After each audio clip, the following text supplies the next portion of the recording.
नमस्कार, देश की बात में आपका स्वागत है। मैं हूं मनोज मानस। खबरों का रुख करेंगे उससे पहले देख लेते हैं इस वक्त की अहम सुर्खियां। 286 दिन बाद सुनीता विलियम्स ने मुस्कुराते हुए पृथ्वी पर की वापसी। कैप्सूल से निकलने के बाद अस्पताल ले जाया गया। भारत की बेटी ने अंतरिक्ष को दी मात। नागपुर हिंसा मामले में 50 गिरफ्तार। पुलिस ने निकाला रूट मार्च। हिंसा वाले इलाके में काबू में हालात। कर्फ्यू जारी। चप्पे चप्पे पर पुलिस की तैनाती। महाराष्ट्र के पुणे में बड़ा हादसा। कंपनी के कर्मचारियों को ले जा रही बस में लगी आग। 4 की जलकर मौत। कंपनी के 12 कर्मचारी थे सवार। जम्मू टेरर फंडिंग पर बड़ी कार्रवाई। आतंकी समर्थकों के 10 ठिकानों पर एनआईए की रेड। घुसपैठ से जुड़े मामलों की जांच में एनआईए का बड़ा एक्शन। रंग पंचमी पर बाबा महाकाल को अर्पित किया गया केसर का जल। श्रृंगार के बाद की गई भस्म आरती। मंदिर में रंग खेलने पर प्रतिबंध। पिछले साल हुई थी आग लगने की घटना। और दिल्ली में तेज हवाओं के साथ 32 डिग्री पहुंचा पारा। यूपी बिहार में आज बारिश के आसार। बंगाल, झारखंड, उत्तर ओडिशा, छत्तीसगढ़, पूर्वी मध्य प्रदेश में भी अलर्ट। आप देख रहे हैं के न्यूज, खबरों का सारथी। और अब खबरें विस्तार से। Gangster terror funding arms supplier nexus मामले में एनआईए ने देश भर में 72 जगह पर छापेमारी कर भारी मात्रा में हथियार बरामद किए हैं। एनआईए के मुताबिक पाकिस्तान नेपाल के रास्ते भारत में हथियारों की सप्लाई करता है और गैंगस्टर का इस्तेमाल किया जा रहा है। एनआईए ने यूपी के प्रतापगढ़ और पीलीभीत में भी रेड की है। जानकारी के मुताबिक gangster terror funding arms supplier nexus मामले में एनआईए ने उत्तर प्रदेश के साथ ही पंजाब, राजस्थान, हरियाणा, दिल्ली, चंडीगढ़, गुजरात और मध्य प्रदेश में भी छापेमारी की है। बताया जा रहा है कि एनआईए की टीम ने देश भर में कुल 72 जगहों पर एक साथ छापेमारी की है। यूपी की राजधानी लखनऊ के साथ ही पीलीभीत और प्रतापगढ़ में भी छापेमारी जारी है। एनआईए सूत्रों के मुताबिक यूपी में आर्म्स सप्लायर और ड्रग्स सिंडिकेट से जुड़े लोगों के ठिकानों पर छापेमारी हुई है। यूपी में लॉरेंस बिश्नोई गैंग से जुड़े लोगों के ठिकानों पर भी एनआईए ने छापेमारी की है। और हरियाणा के भी सिरसा, नरनौल, यमुनानगर और गुरुग्राम में भी छापेमारी जारी है।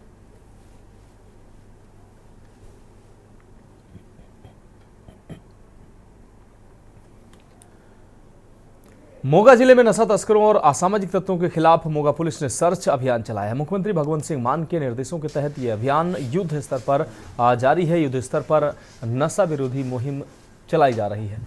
इस मुहिम के तहत अभियान में लगभग 250 पुलिसकर्मी और वरिष्ठ अधिकारी शामिल हुए हैं। डीएसपी रविंद्र सिंह ने बताया कि मोगा सब डिवीजन के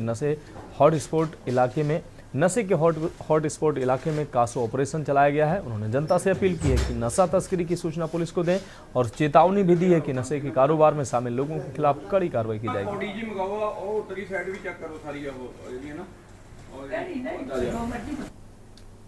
आज मानयोग एसएसपी श्री अजय गांधी मोगा जी के दिशा निर्देश हेठ एक कासो ऑपरेशन जिहड़ा सारे जिले मोगे च कीता गया, जिहदे विच करीब 250 मुलाजमां ने हिस्सा लिया।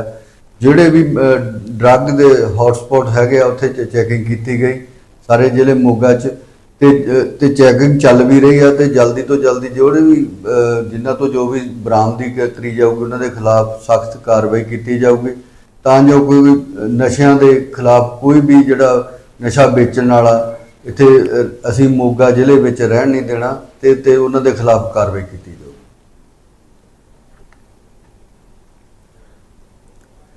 भारत के अग्रणी कैश फ्लो विशेषज्ञ सीए जगमोहन सिंह ने अपने ऐतिहासिक cash flow revolution India tour को सफलतापूर्वक पूरा किया है और आगामी कैश फ्लो समिट 2025 की घोषणा की है। यह समिट 22 मार्च 2025 को नई दिल्ली के यशोभूमि द्वारिका में आयोजित की जाएगी। समिट में 10,000 से अधिक व्यापारियों के भाग लेने की उम्मीद है और इसका उद्देश्य वित्तीय साक्षरता को बढ़ावा देना है और बिजनेस के लाभ को नई ऊंचाइयों तक ले जाना है। Cash flow revolution India tour 21 दिनों तक चला है, जिसमें 30 से अधिक प्रमुख शहरों में कैश रिच बिजनेस सेशंस आयोजित किए गए। इस दौरान उद्यमियों को कैश फ्लो प्रबंधन और लाभ बढ़ाने के बारे में व्यवहारिक जानकारी दी गई है।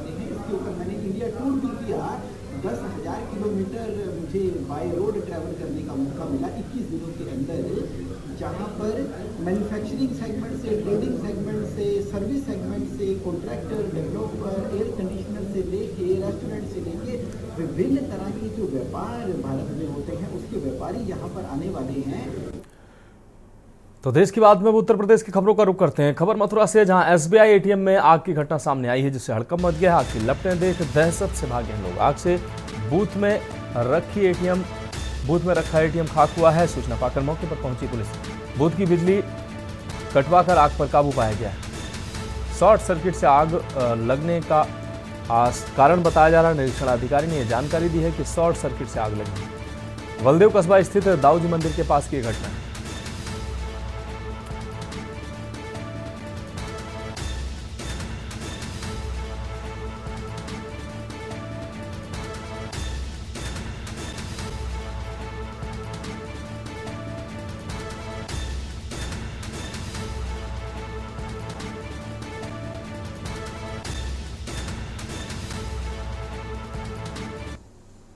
अगली अहम खबर की बात करते हैं। अगली अहम खबर सोनभद्र से है, जहां ऑटो व बाइक आपस में भिड़ी है। 5 लोग घायल हुए। घायलों में 2 की हालत गंभीर बताई जा रही। सूचना पर मौके पर पहुंची है म्योरपुर थाना पुलिस। सभी घायल म्योरपुर सीएचसी में भर्ती कराए गए।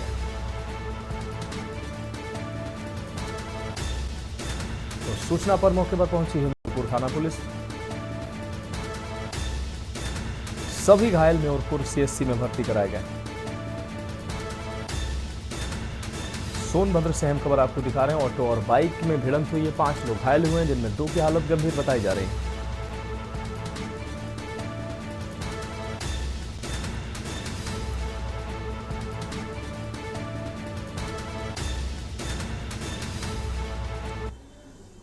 और अगली अहम खबर हापुड़ से, जहां प्रवीण हत्याकांड का मुख्य आरोपी गिरफ्तार हुआ है। आरोपी अंकित घटना के बाद से फरार था। जंगल से बरामद हुआ था प्रवीण का शव। आपको बता दें, थाना हापुड़ देहात पुलिस को यह बड़ी सफलता हाथ लगी है।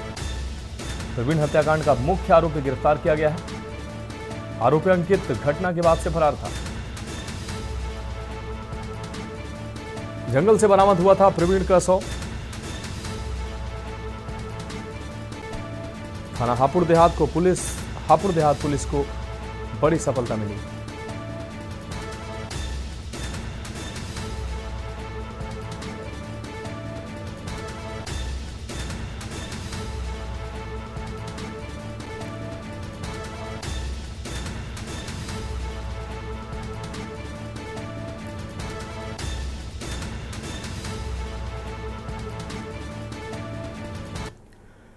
अगली अहम खबर आगरा से, जहां 100 रखकर परिजनों ने हाईवे जाम किया। पिछले दिनों कार दुर्घटना में हुई थी युवक की मौत। कई घंटे जाम रहा नेशनल हाईवे। पुलिस अधिकारी मौके पर मौजूद रहे। ISBT का है ये पूरा मामला।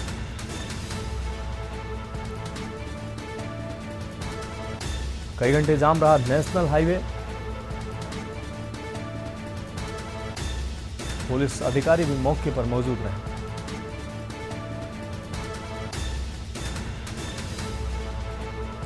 ISBT का ये पूरा मामला है। 100 रखकर परिजनों ने हाईवे जाम किया है।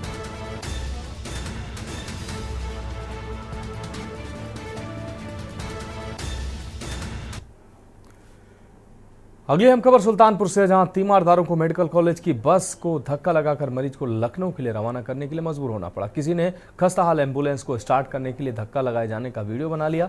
वायरल हो रहे इस वीडियो में यूपी की स्वास्थ्य सेवाओं को लेकर किए जाने वाला दावा हवाई साबित होता दिखाई दे रहा है। दरअसल जिले के कुड़वार थाना अंतर्गत मीरापुर निवासी कामरान खान पुत्र मुज्जू खान को डॉक्टरों ने बुधवार को लखनऊ रेफर किया था। इसलिए परिजनों ने फोन कर एम्बुलेंस बुलाकर स्ट्रेचर के सहारे मरीज को एम्बुलेंस में शिफ्ट किया। हालांकि एम्बुलेंस चालक तमाम कोशिशों के बाद भी उसे स्टार्ट नहीं कर सका। हार कर तीमारदारों ने व अन्य लोगों ने मिलकर एम्बुलेंस स्टार्ट करने के लिए धक्का लगाना शुरू किया।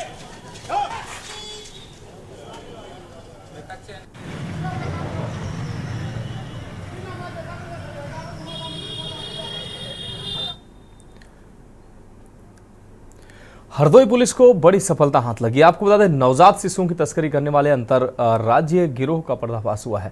यह गिरोह नवजात बच्चों को अगवा कर 5 लाख रुपए में बेचता था। पुलिस ने इस गिरोह के 3 सदस्यों को गिरफ्तार किया, जबकि कुछ आरोपी अब भी फरार हैं। तेलंगाना और आंध्र प्रदेश पुलिस के सहयोग से इस बड़ी कार्रवाई को अंजाम दिया गया। इस गिरोह की कार्यप्रणाली बेहद खतरनाक थी, क्योंकि ये मासूम बच्चों को चॉकलेट और मोबाइल फोन दिखाकर बहलाते थे, फिर उनका अपहरण कर लेते थे। तो आखिर कैसे हुआ इस गिरोह का भंडाफोड़ और कौन कौन है इस अपराध में शामिल, ये खास रिपोर्ट देखिए।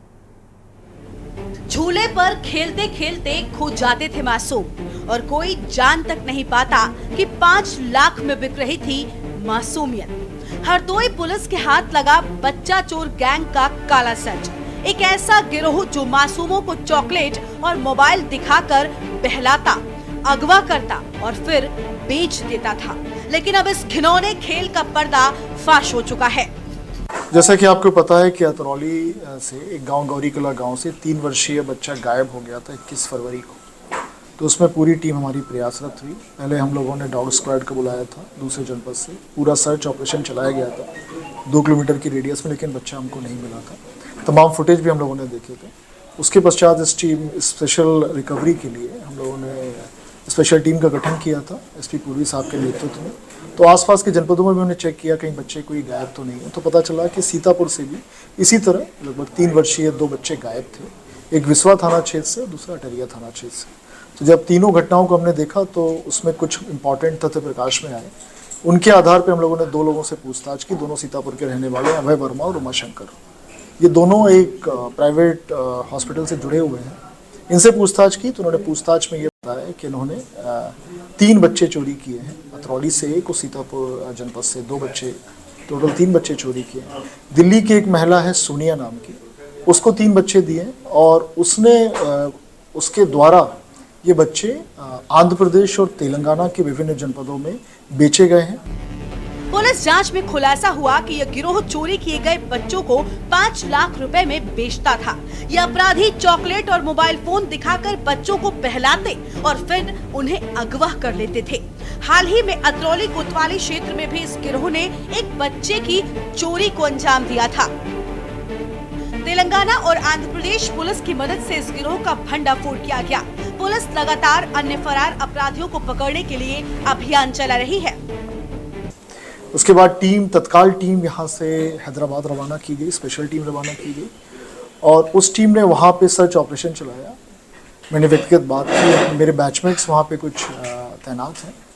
स्पेशली मैं क्रेडिट दूंगा डॉक्टर संग्राम सिंह पाटिल को, जो कि तेलंगाना पुलिस में कार्यरत है, मेरे बैचमेट है, और आंध्र प्रदेश पुलिस में मैडम मल्लिका गर्ग, वो भी मेरी बैचमेट है। इन्होंने बहुत ज़्यादा हेल्प की, वहाँ पे हमारी टीम को काफ़ी असिस्टेंस प्रोवाइड किया। Specially Vijayawada police, Eluru police, Guntur police, Rajahmundry police, Warangal police, Mahbubnagar police and Hyderabad police. Special credit goes to all these police teams. इन्होंने बहुत ज़्यादा सपोर्ट किया। 14 मार्च से निरंतर टीम हमारे वहाँ पे सर्च ऑपरेशन चलाती रही। तो उस ऑपरेशन के आधार पे हमको बच्चे की रिकवरी हम लोगों ने विजयवाड़ा से की। 3 वर्षीय जो बच्चा हमारे पास है, उसको स्पेशल हम लोगों ने फ़्लाइट से कल शाम को यहाँ पे उसको बुलाया गया। उसके बाद बच्चे, उनके पेरेंट्स से बुलाया गया। पेरेंट्स बहुत खुश हैं। अभी हमारी टीम वहाँ पे प्रयासरत है। शेष 2 बच्चे जो सीतापुर जनपद से वहाँ पे चोरी करके बेचे गए थे, उनकी बरामदगी के लिए टीम प्रयासरत है और बहुत ही करीब है। अति शीघ्र हम उन 2 बच्चों को भी बरामद कर देंगे। हरदोई पुलिस की इस बड़ी कार्रवाई से नवजात शिशुओं की तस्करी करने वाले अंतर्राज्यीय गिरोह का भंडाफोड़ हुआ है, लेकिन अभी भी कुछ आरोपी फरार हैं, जिनकी तलाश में पुलिस लगातार छापेमारी कर रही है। एसपी के निर्देश पर तेलंगाना और आंध्र प्रदेश पुलिस के सहयोग से इस मामले में 3 आरोपियों को गिरफ्तार किया जा चुका है, जबकि गिरोह के अन्य सदस्यों को पकड़ने के लिए पुलिस का ऑपरेशन जारी है। पुलिस को एक बड़ी सफलता हाथ लगी हुई है। पुलिस ने बच्चा चोरी करने वाले गिरोह के 3 शातिर आरोपियों को गिरफ्तार किया हुआ है। अतरौली कोतवाली क्षेत्र के अंतर्गत से चोरी हुए बच्चे को भी पुलिस ने बरामद कर लिया है। ये सफलता आंध्र प्रदेश तेलंगाना पुलिस की मदद से हरदोई पुलिस को मिली हुई है। पुलिस अधीक्षक नीरज कुमार जादौन के द्वारा जानकारी देते हुए बताया गया है कि जो भी पुलिसकर्मी इस ऑपरेशन स्माइल के तहत उस टीम में शामिल थे, उनको पुरस्कार भी दिया गया है। एक बड़ी सफलता हरदोई पुलिस को मिली हुई है। हरदोई से के न्यूज के लिए मैं अंबुज मिश्रा। अयोध्या के केएम शुगर मिल में 18 मार्च को दर्दनाक हादसा हुआ, जिसमें आपको बता दें अप्रेंटिस के तौर पर काम कर रहे आईटीआई छात्र प्रवेश रावत की मौत हो गई है, जबकि 2 मजदूर गंभीर रूप से घायल हो गए। हादसे के बाद मिल प्रशासन मीडिया को अंदर जाने से रोकता रहा। वहीं मृतक के परिजन इंसाफ की मांग करते रहे। हादसे के 24 घंटे के बाद एफआईआर दर्ज नहीं की गई और मिल प्रशासन ने परिवार को दबाने के लिए मामले को दबाने के लिए 1 लाख रुपए और एक नौकरी प्रलोभन दिया। उन्होंने जब विरोध किया तो आकर पुलिस 22 घंटे के बाद एफआईआर दी है। बड़ा सवाल यह है कि मजदूर सुरक्षा के इंतजाम नाकाफी थे। क्या मिल प्रशासन की लापरवाही इस मौत की वजह बनी है? जब मीडिया से जब मीडिया ने मिलकर जनरल मैनेजर से जवाब मांगा तो उन्होंने इसे पुराना मामला बताकर पल्ला झाड़ लिया। अब देखना होगा कि एफआईआर दर्ज होने के बाद पुलिस क्या कार्रवाई करती है और क्या जिम्मेदार अधिकारियों पर कोई ठोस कदम उठाया जाता है या ये मामला भी ऐसे ही दब कर रह जाएगा। आश्वासन कुछ नहीं मिला हम लोगों को। एफआईआर की अगर बात की जाए तो एफआईआर जो दर्ज कराने गए तो मना कर दिए, वहाँ पैसा देके जो जैसे भी उनके दबाव में वो लोग किए नहीं है।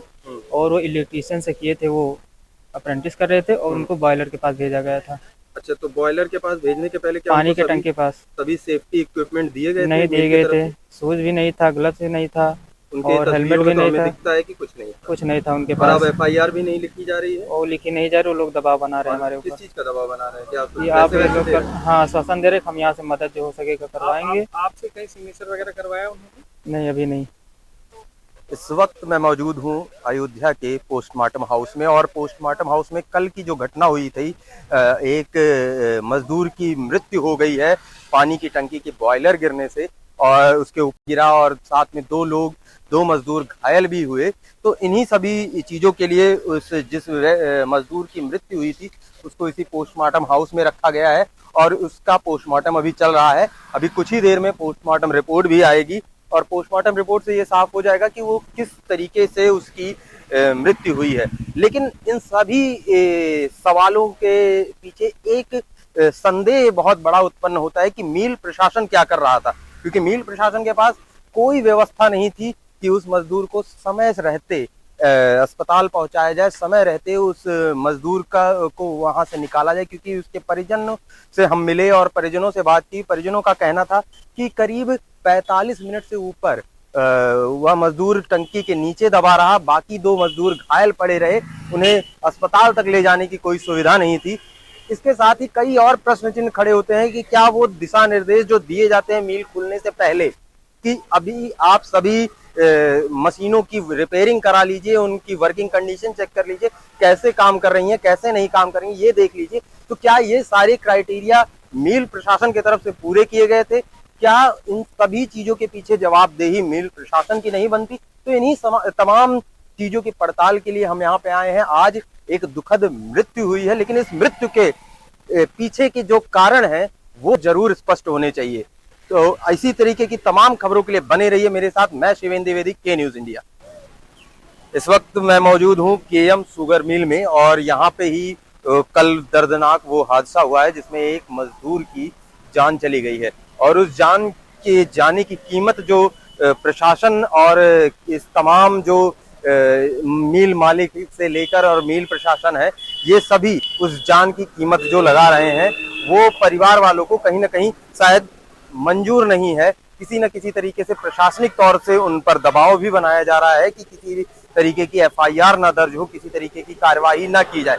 और ऐसे में आज एफआईआर 28 घंटे के बाद इस मामले पर दर्ज की जा चुकी है और 28 घंटे बाद एफआईआर दर्ज करने के बाद अब परिवारजनों ने पोस्टमार्टम हाउस से उस अपने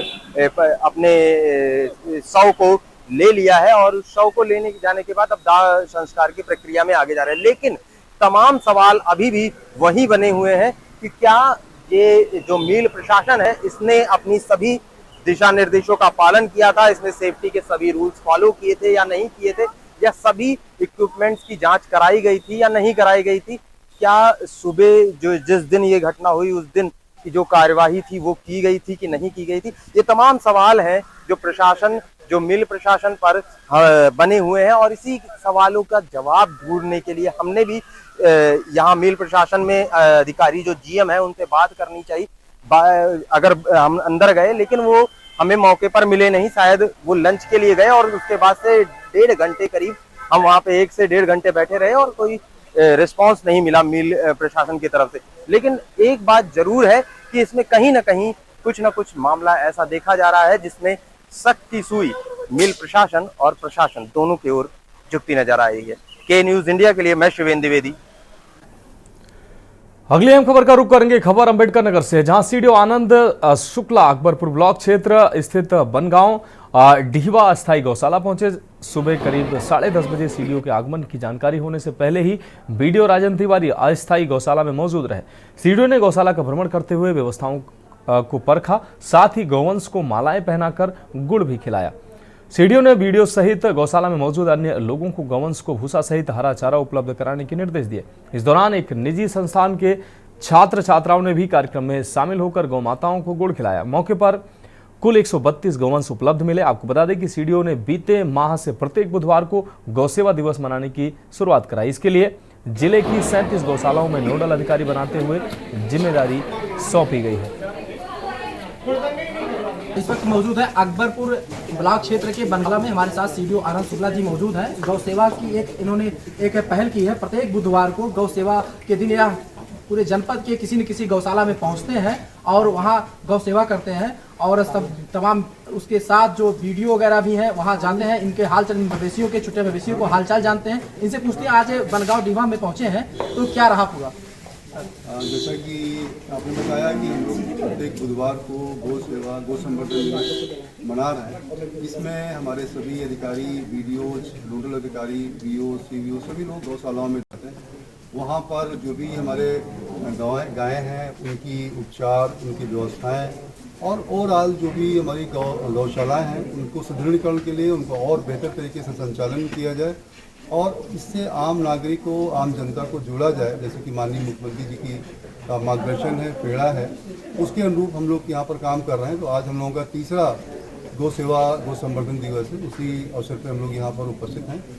यहाँ पर जब पहुँचे हैं 112 यहाँ पर गोवंश हैं और सभी सुरक्षित हैं, सभी स्वस्थ हैं, कोई भी गोवंश बीमार नहीं है। व्यवस्थाएं अच्छी हैं यहाँ की, हरा चारा मिल रहा है, प्रॉपर पशुहार मिल रहा है, उससे आज की पर्याप्त व्यवस्था है। इसके लिए हमने इनकी प्रशंसा भी की है। इसके अलावा आज के इस अवसर पर एसपीएस जो स्कूल है उसके बच्चे भी आए हुए हैं। एनएसएस जो राष्ट्रीय सेवा योजना है उसके अंतर्गत सेवा भाव से आए हुए हैं। उन लोगों के द्वारा भी गायों को गुड़ और केला आदि खिलाया गया है और इस तरीके से एक मिशन के रूप में हम इस कार्यक्रम को पूरा चला रहे हैं पूरे जनपद में। और बाकी हमारी जो 36 गौशाला हैं उन गौशालाओं पर भी हमारे अधिकारीगण गए हुए हैं वहाँ की व्यवस्थाओं को देखने के लिए और बेहतर बनाने के लिए। सर एक चीज़ मैंने देखा, आज बच्चे, जैसे आपने कहा कि बच्चे आए हैं, एसपीएस विद्यालय के बच्चे आए हैं, तो सर आगे बच्चों के लिए क्या अपील रहेगी? जैसे अभी से इनके मन में गौ सेवा की भावना रहेगी तो आगे से और बच्चों के लिए क्या अपील रहेगी? हम लोग ये, जैसा कि मैंने बताया कि हम लोगों ने आम जनमानस को भी अपनी गौ सेवा की भावना से और गौशालाओं से जोड़ने के उद्देश्य से ये हम लोगों ने कार्यक्रम चलाया है। और आज जैसा कि आप देख रहे हैं कि एसपी स्कूल के बच्चे भी स्वेच्छा से यहाँ पर आए हुए हैं गौ सेवा के लिए और हमारे आने के पूर्व भी वो लोग आ चुके हैं। और मैं सभी से, आम जनमानस से, सभी स्कूल से, जो भी स्वयंसेवी संस्थान हैं, सिविल सोसाइटी के लोग हैं, जो भी गौ सेवा में इच्छा रखते हैं, उनसे मैं उम्मीद करूंगा, अपील भी करूंगा कि जो हम लोग बुधवार का कार्यक्रम है इसमें वो शामिल हो और किसी भी दिन में भी वो आकर के गौ सेवा कर सकते हैं। तो एक हम लोग इसको मिशन और एक आंदोलन के रूप में इस जनपद में इसको हम लोग चला रहे हैं। तो खबरों में फिलहाल वक्त एक ब्रेक का है, जल्द हाजिर होंगे। आप देख रहे हैं के न्यूज, खबरों का सारथी। ब्रेक के बाद देश की बात में एक बार फिर से आपका स्वागत है। रुक करेंगे अगली अहम खबर का। सूबे के मुख्यमंत्री योगी आदित्यनाथ कल यानी 20 मार्च को जिले के बहराइच जिले के मिहीपुरवा मोतीपुरवा तहसील मुख्यालय पहुंचने की उनकी संभावना है। सीएम के संभावित कार्यक्रम के मद्देनजर जिलाधिकारी के साथ दलबल के साथ नवनिर्मित तहसील भवन व हेलीपैड का निरीक्षण करने पहुंचे। एडीएम के निरीक्षण के दौरान एसपी रामनयन सिंह, सीडीओ मुकेश चंद्र, एएसपी ग्रामीण दुर्गा प्रसाद तिवारी व एसडीएम आदि अधिकारी मौजूद रहे। डीएम ने मातहतों को जरूरी दिशा निर्देश दिए। आपको बता दें, पिछले काफी समय से सरकारी अमले में सीएम योगी द्वारा नवनिर्मित तहसील भवन का लोकार्पण किए जाने की चर्चा जारी है।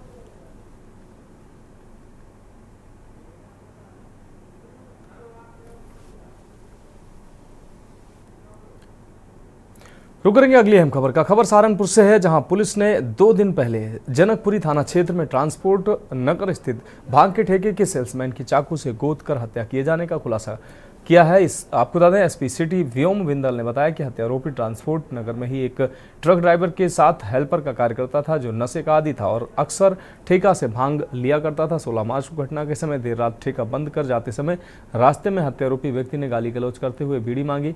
एक ही बीड़ी होने से दोनों में विवाद हो गया। इससे तहस में आकर ट्रक के हेल्पर ने जेब से चाकू निकालकर सुमित को मार दिया और स्वयं मौके से फरार हो गया। पुलिस अधिकारी के मुताबिक हत्यारोपी को साक्ष्यों के आधार पर गिरफ्तार कर जेल भेजा जा रहा है।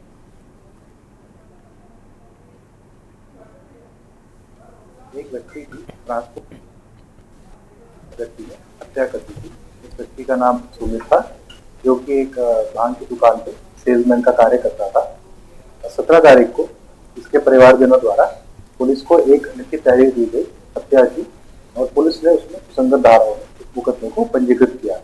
बाद में श्रीमान वरिष्ठ पुलिस अधीक्षक महोदय के अनुसार इसमें टीम गठित करके इस घटना के नापन का बहुत ही सार्थक प्रयास जो है इसमें किया गया है। इसका परिणाम स्वरूप आप देख सकते हैं, आज पुलिस ने सुबह इसे चपेटी के पास ही इस व्यक्ति को गिरफ्तार किया। इसके पीछे पुलिस काफी टाइम से लगी हुई थी, सीसीटीवी फुटेज इसमें देखे गए थे, और इस व्यक्ति की हत्या हुई है। इस व्यक्ति के साथ 2 लोग और थे उस समय। उन लोगों को ये फोटो दिखाकर, सीसीटीवी फुटेज दिखाकर इसका तस्दीक किया गया। खबर अमरोहा से है, जहां थाना आपको बता दें AHTU पुलिस ने 6 साल पहले थाना रजबपुर क्षेत्र से अपहृत हुई महिला को सकुशल बरामद करने में बड़ी कामयाबी हासिल की है। इस खुलासे की जानकारी देते हुए CO क्राइम अभिषेक यादव ने दावा किया कि सतत तकनीकी पुलिसिया जांच जारी रहने से अपहृत महिला को सुरक्षित खोज निकालना संभव हुआ। अपहृत सुरक्षित अपने बीच पाकर परिवारजनों की आंखों में चमक आ रही है। वह पुलिस टीम की सराहना करते नजर आ रहे हैं। श्रीमान पुलिस अधीक्षक महोदय अमरोहा के नेतृत्व और निर्देशन में थाना रजबपुर पर 6 वर्ष पूर्व दर्ज मुकदमा संख्या 23/19 अंतर्गत धारा 363, 376 व 3/4 DP एक्ट में अपहृता आज 6 वर्ष के बाद थाना AHTU टीम व सर्विलांस टीम द्वारा सकुशल बरामद कर लिया गया है। पीड़िता के बयान दर्ज कराए जा रहे हैं। अग्रिम विधिक कार्रवाई प्रचलित है। कानपुर की ऑर्डिनेंस फैक्ट्री में कार्यरत कर्मचारी कुमार विकास को UP ATS ने गिरफ्तार किया है। आरोपी पर पाकिस्तान की खुफिया एजेंसी को गोपनीय सूचनाएं और अहम दस्तावेज भेजने का आरोप है। वह सोशल मीडिया और लूडो ऐप के माध्यम से इन सूचनाओं को पाकिस्तानी एजेंट तक पहुंचा रहा था। आरोपी बिठूर के नारामो स्थित न्यू हाईवे सिटी का निवासी है। UP ATS मामले की जांच कर रही है। तो सेम 2 फैक्ट्रियों के मतलब कि लोगों के साथ ऐसा कैसे हो सकता है?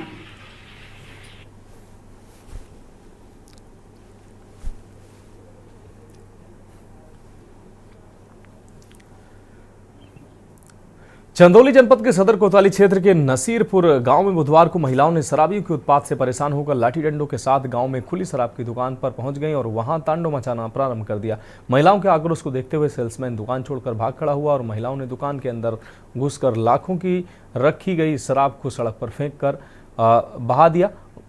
मदिरा प्रेमियों के आगे फ्री की शराब बहती रही, लेकिन किसी की हिम्मत नहीं हुई कि उसको कोई छू सकता था।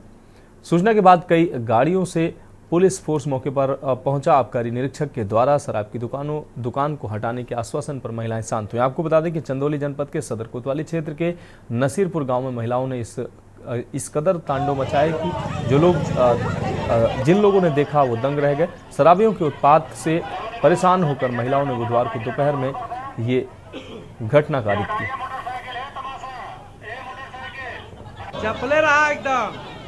समस्या ये है कि हमारे घर 200-300 रुपया कमाते हैं और दारू में पी लेते हैं। जब 400 रुपया पिए हैं तो घर पर 400 रुपया कमा रहे हैं, 200 रुपया गवा देंगे। 200 रुपया में हम घर कैसे चलाएंगे? 200 रुपया में हम घर कैसे चलाएंगे? हमारे बाल बच्चा कॉपी है, किताब है, फीस है, हम लोग का राशन है, गेहूं है, चावल सब बेचा जा रहा है। हम लोग कहाँ से खर्चा चलाएंगे? इसीलिए हम लोग परेशान है। हम लोग को यहाँ ठेका नहीं चाहिए, यहाँ पे से ठेका हटाइए। हम लोग को यही चाहेंगे। विरोध कब तक चलता रहेगा? जब तक ये हट न जाए, जब तक ठेका हटेगा नहीं तब तक विरोध होता रहेगा। खबर सोनभद्र से है, जहां आपको बता दें बिडमगंज थाना क्षेत्र के मुड़ी सेमरपुर गांव में संदिग्ध हालातों में युवक का शव पाया गया। सूचना पर मौके पर पहुंचे मृतक के परिजनों ने 45 वर्षीय युवक की पहचान की है। सुप्रीम कुशवाहा निवासी बिलासपुर झारखंड के रूप में पहचान की है।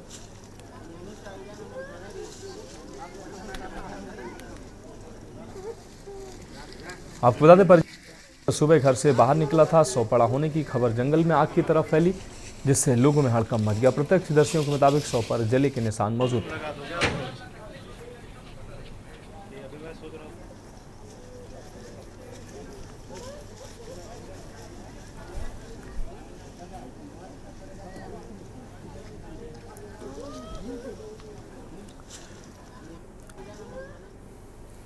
अगली खबर गाजीपुर से है, जहां मोहम्मदाबाद थाना क्षेत्र स्थित गंगा नदी के गौसपुर घाट पर परिवार के साथ धार्मिक कार्यक्रम में शामिल होने पहुंचे एक किशोर की नदी में डूबने से मौत हो गई। बेलपुर पथार आपको बता दें, बेल पथार गांव निवासी उपेंद्र विश्वकर्मा परिवार सहित घाट पर आयोजित कार्यक्रम में शामिल होने पहुंचे थे। इस दौरान उनका 15 वर्षीय पुत्र रौनक गंगा में नहाते समय डूबने लगा।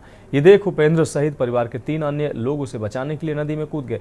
ये नजारा देख घाट पर मौजूद परिजनों में चीख पुकार मच गई। मौके पर मौजूद लोगों ने रौनक को निकालने नदी में उतरे 4 परिजनों को किसी तरह बाहर निकाल लिया, लेकिन किशोर रौनक को नहीं निकाला जा सका।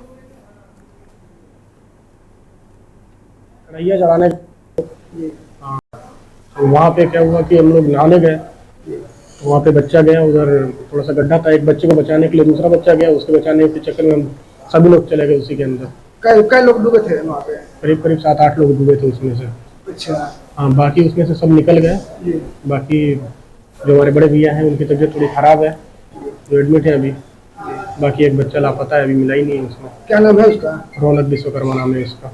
वो इन्हीं के परिवार का या किसी और? इन्हीं का लड़का है। इन्हीं का लड़का मिसिंग है वो भी? हाँ जी। क्या उम्र होगी उसकी? 16 साल। तो ये जो आप लोग पूजा करने गए थे, किस तरह का पूजा था? ये घर का मनौती का था? मनौती था, तो ये मिट्टी हुई थी, उसका मनौती था। अगली खबर बलिया से है, जहां डीएम कार्यालय परिसर में लोगों ने शहीद राजकुमार बाग के नाम से मेडिकल कॉलेज का नामांकन करने की मांग को लेकर प्रदर्शन किया। इस दौरान प्रदर्शनकारी योगी मोदी मुर्दाबाद के नारे भी लगाते नजर आए। साथ ही वक्ताओं ने शहीद की वीरगाथा को भी याद दिलाया। उन्होंने जिलाधिकारी को राज्यपाल को संबोधित ज्ञापन भी सौंपा। साथ ही दावा किया कि मांग अगर पूरी नहीं होती है तो बड़ा आंदोलन शुरू किया जाएगा।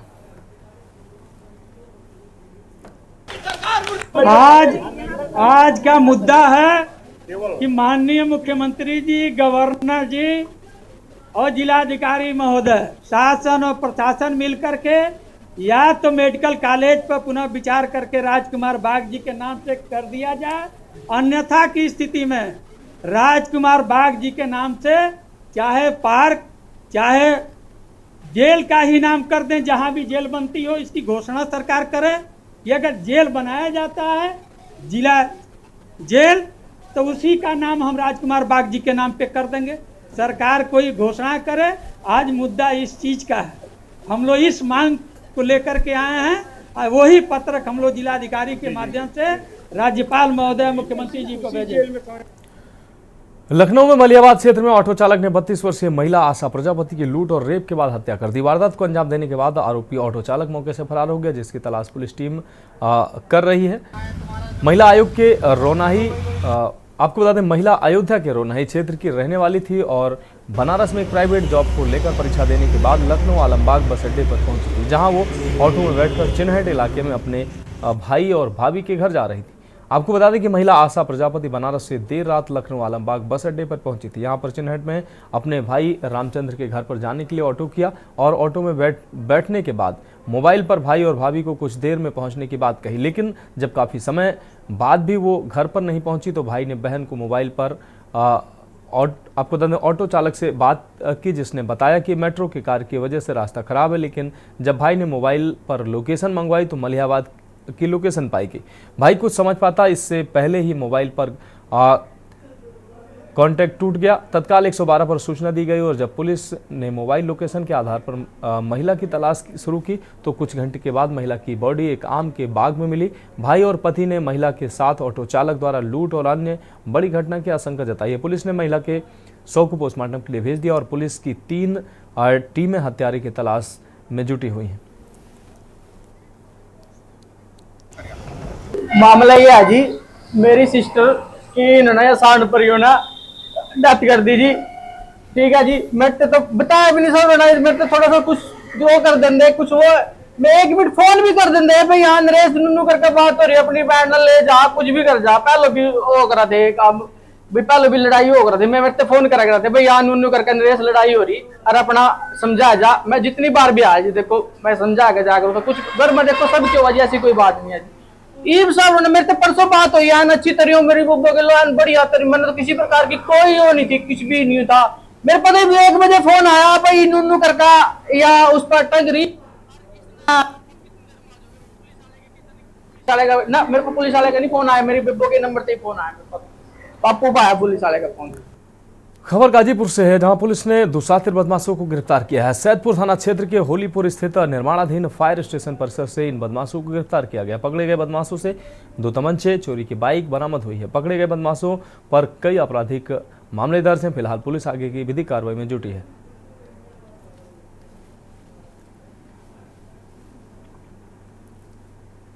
कल रात में पुलिस पार्टी थाना सैदपुर की पुलिस पार्टी निकली थी गश्त पे। मुखबिर की जानकारी प्राप्त हुआ कि अर्धनिर्मित फायर स्टेशन है यहाँ पे होलीपुर में, वहाँ पे कुछ संदिग्ध लोग हैं। तत्काल हमारी पुलिस टीम मौके पहुँची। वहाँ मौके पर 2 लोगों को पकड़ा, जिनके पास से 2 अवैध तमंचे बरामद हुए हैं और एक कोतवाली से चोरी हुई मोटरसाइकिल उनके पास से बरामद हुई। इस संबंध में थाना सैदपुर में मुकदमा पंजीकृत किया जा रहा है और विधिक कार्रवाई की जा रही है। क्या इतिहास है इनका पूरा? इनके विरुद्ध जो है 3 4 मुकदमे थानों पर दर्ज हैं। इनका पुराना भी आपराधिक इतिहास रहा है। 325 आर्म्स एक्ट में भी गए हैं, मारपीट लड़ाई झगड़े में, और NDPS के मुकदमे भी इनके ऊपर हैं। इनका आपराधिक इतिहास भी ठीक ठाक है।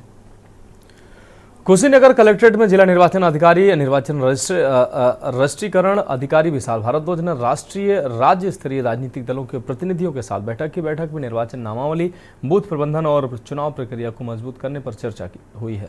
राजनीतिक दलों से बूथ स्तर पर VLO नियुक्त करने का अनुरोध किया गया है। मतदान केंद्रों पर आवश्यक व्यवस्थाओं को लेकर सुझाव भी आमंत्रित किए गए हैं। बैठक में उप जिला निर्वाचन अधिकारी वैभव मिश्रा, SDM व्यास नारायण, उमराव, भाजपा, सपा, बसपा, कांग्रेस, आम आदमी पार्टी समेत विभिन्न दलों के पदाधिकारी मौजूद रहे।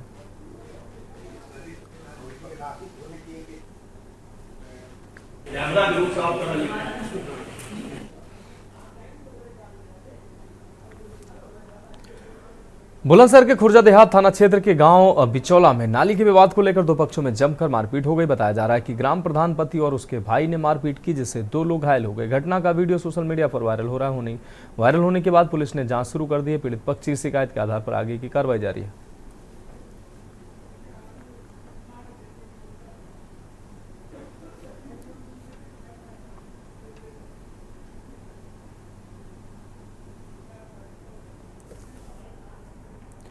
नौ मार्च 2025 को भाजपा नेता एवं अधिवक्ता सुरमित गुप्ता की पत्नी रेशु गुप्ता के साथ लूट की घटना हुई थी, लेकिन 10 दिन बाद भी पुलिस अपराधियों को पकड़ नहीं पाई। तहसील बार एसोसिएशन हसनपुर ने मुख्यमंत्री को संबोधित ज्ञापन सौंपकर पुलिस की लापरवाही पर नाराजगी जताई। उन्होंने 72 घंटे में आरोपियों की गिरफ्तारी और लूटे गए जेवरात नकदी की बरामदगी की मांग की है। अब देखना होगा पुलिस कितनी जल्दी कार्रवाई करती है।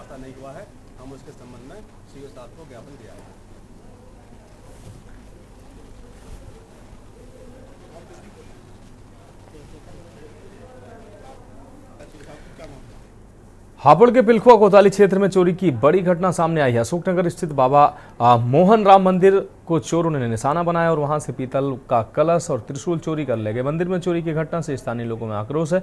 श्रद्धालुओं पर आस्था पर चोट बता रहे हैं और पुलिस से जल्द चोरों की गिरफ्तारी की मांग कर रहे हैं। घटना की सूचना मिलते ही मौके पर पहुंची पुलिस मामले की जांच में जुटी है।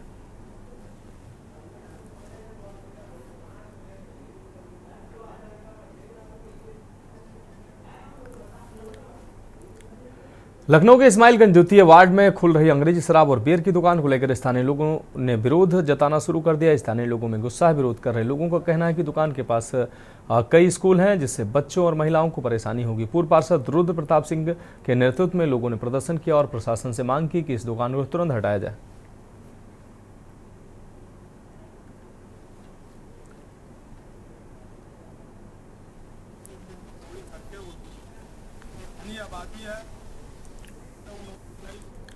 तो फिलहाल खबरों में वक्त एक ब्रेक का, जल्द हाजिर होंगे। ब्रेक के बाद खबरों में एक बार फिर से आपका स्वागत है। रुक करेंगे अगली अहम खबर का। हरिद्वार जेल में बंद पूर्व विधायक कुंवर प्रणव सिंह चैंपियन को जमानत मिलने के बाद आज रिहा कर दिया गया है। 15 फरवरी को जेल में तबीयत बिगड़ने के बाद उन्हें हरिद्वार जिला अस्पताल में भर्ती कराया गया था, जहां उनका इलाज चल रहा था। जमानत के बाद जरूरी कागजी प्रक्रिया पूरी होते ही उन्हें रिहा कर दिया गया। अब सबकी नजर इस पर है कि क्या वे सीधे अपने रंग महल जाएंगे या फिर किसी अन्य अस्पताल में भर्ती होंगे। उनकी रिहाई के बाद समर्थकों में जबरदस्त उत्साह देखने को मिला।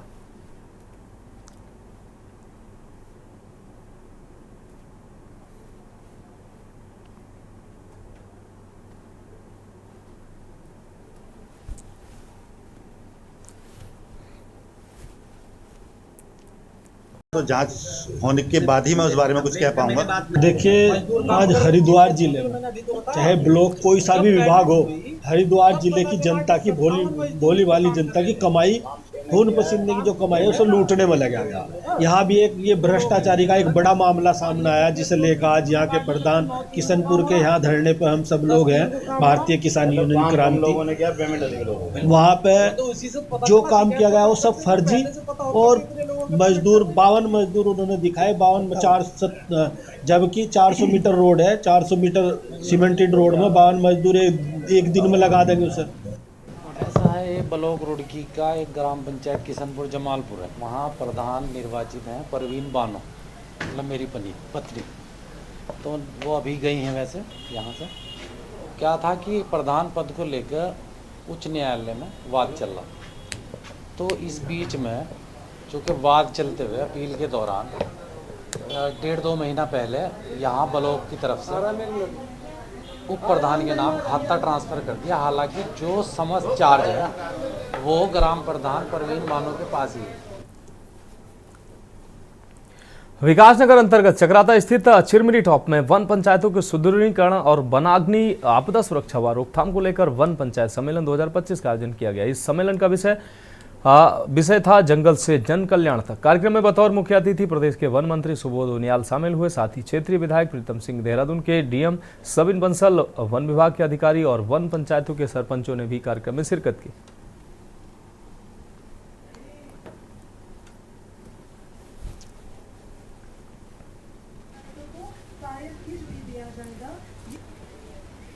जॉनसन फ्लावर का जो हमारे ये 2 दिवसीय टूर है, जिसमें कई सारी एक्टिविटीज़ का प्लानिंग था।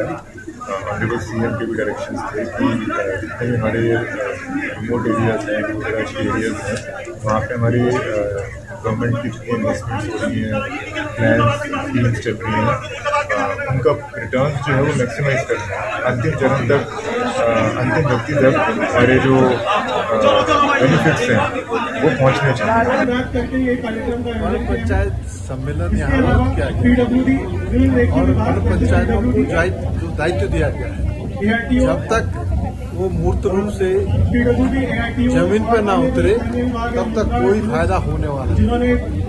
क्योंकि प्रदेश के अंदर वनाग्नि लगातार जो है वन क्षेत्र को जो है अपनी चपेट में लेने का इस दिशा में प्रयास है, सार्थक होगा।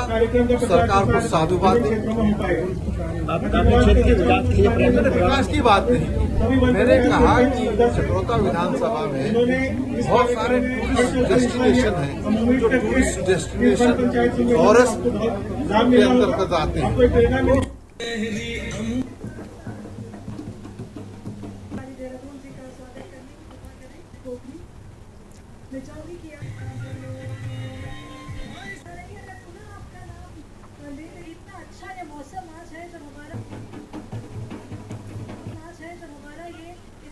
सम्मेलन होने से देवभूमि ये कहलाती है।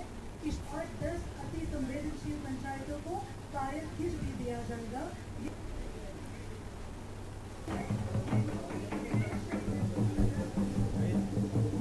काम करेंगे तो निश्चित है राजस्व की बात, जहां पर आपको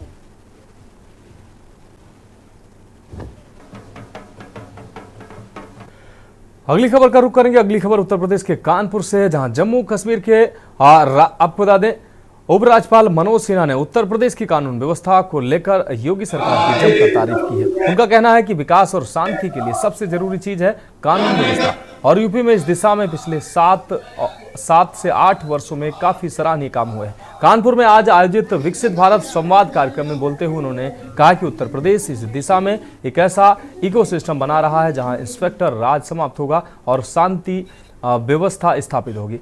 उपराज्यपाल मनोज सिन्हा ने यह भी कहा कि भारत को एक बार फिर 11वीं शताब्दी जैसे समय में पहुंचाना है जब देश की हिस्सेदारी वैश्विक अर्थव्यवस्था में 35% थी। उन्होंने व्यापारियों से भी अपील की कि वे दुनिया में भारतीय व्यापार की बढ़ती हिस्सेदारी के लिए सक्रिय रूप से योगदान करें। सिन्हा ने कहा यह केवल सरकार का काम नहीं है बल्कि पूरे समाज की जिम्मेदारी है। दुनिया भर में जहां अधिकतर देश बुजुर्ग हो रहे हैं वहीं भारत एक युवा देश है। और ये हमारे लिए सौभाग्य की बात है। विकसित भारत संवाद कार्यक्रम में कानपुर के व्यापार जगत और इंडस्ट्री के कई प्रतिष्ठित लोग उपस्थित थे, जिनमें डॉक्टर, वकील और समाज के अन्य प्रमुख लोग भी शामिल थे। इसके अलावा सिन्हा ने व्यापारियों को विदेशी निर्भरता कम करने और भारतीय बाजार को मजबूत बनाने की दिशा में काम करने की भी सलाह दी।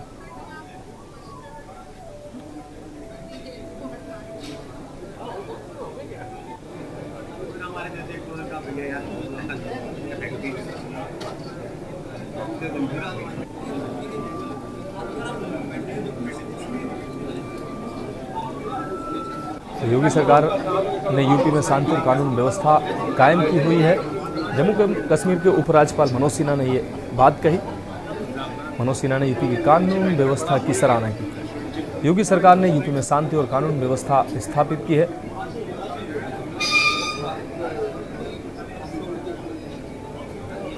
तो जम्मू कश्मीर के उपराज्यपाल मनोज सिन्हा कानपुर पहुंचे थे।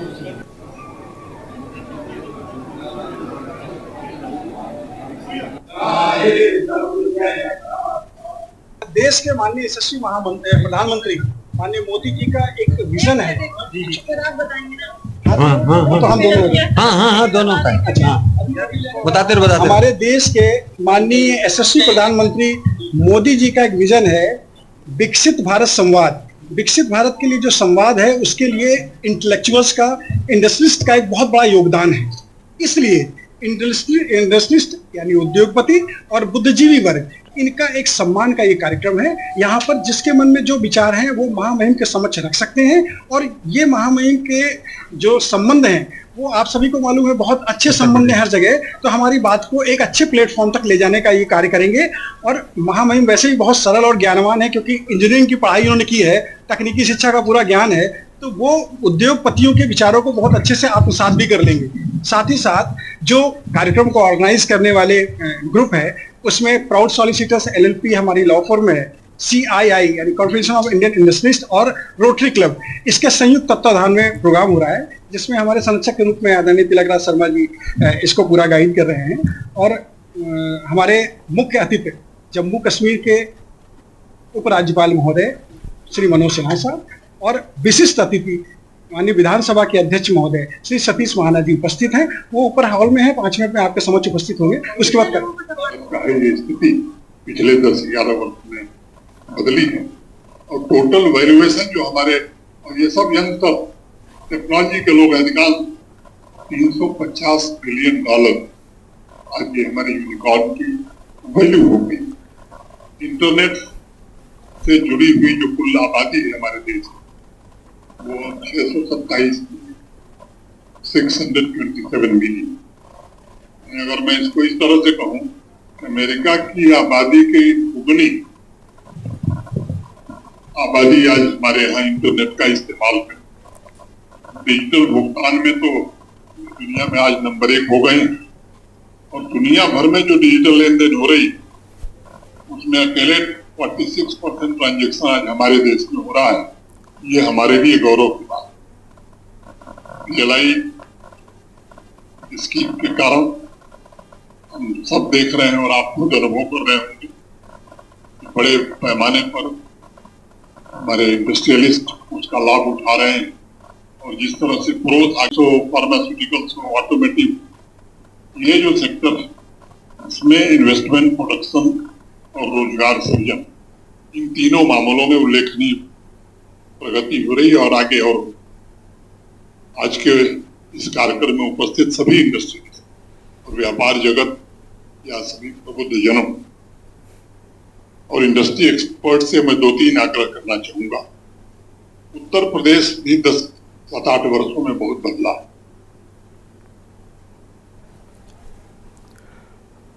तो फिलहाल देश की बात में अभी के लिए मेरे साथ इतना ही। मुझे दीजिए इजाजत और आप देखते रहिए के न्यूज इंडिया। आप देख रहे हैं के न्यूज, खबरों का सारथी।